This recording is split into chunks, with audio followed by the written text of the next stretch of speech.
So had that asked me, I would have said, before you praise this president for being pro-black, before you praise this president for caring about ethnic communities and marginalized populations, do your homework. Well, some of y'all didn't do your homework. They didn't do their homework. So let me tell you just a little bit of research, not just him personally, but also some of his policies. Perhaps before they went and sat at this table, they should have done their homework. Because if they had done their homework, they would have known that President Trump has ramped up mass incarceration by instructing Attorney General Jeff Sessions to revitalize the war on drugs. They would have known that of the 87 picks for federal judges, 85 have been white and just one has been black and one has been Hispanic. They would have known that President Trump supported the Department of Justice engaging in unlawful voter purges, making it difficult for blacks to go and vote. They would have known that Trump is ending protection for predatory lenders, which disproportionately harm black people. They would have known that he is ignoring the affordable housing crisis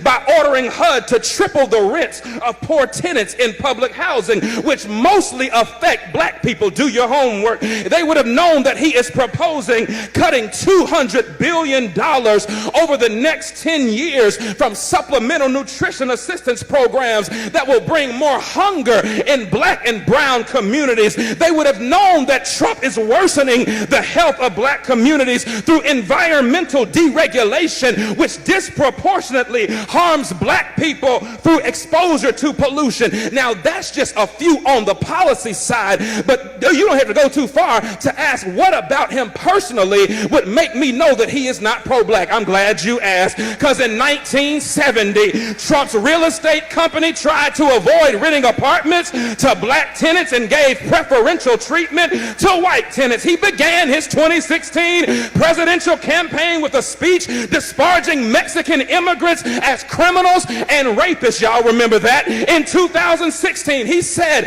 of people of color, you are living in poverty, your schools are no good, you have no jobs. Hold on, I'm a product of a HBCU and I'm a product of black school systems and black teachers. Don't you ever tell me that my black schools are...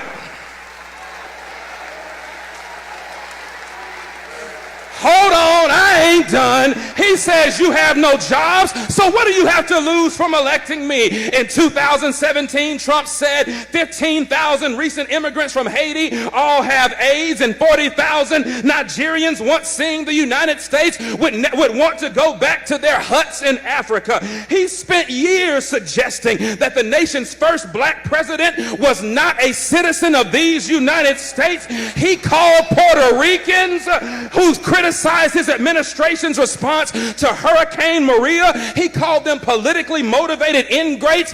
Hold on, but he called those who marched beside white supremacists in Charlottesville, Virginia, he called them very fine people. He hired Steve Bannon, a white nationalist, as his chief strategist. He called Haiti and other African nations S-hole countries, and he's taking credit for an economy that has not been built on his administration, but was built on the backs of 8 years of hard work under the Obama administration. Negroes, please, don't you come up in here talking about this is the most pro-black president that you have ever seen when the record suggests that he cares nothing about people of color.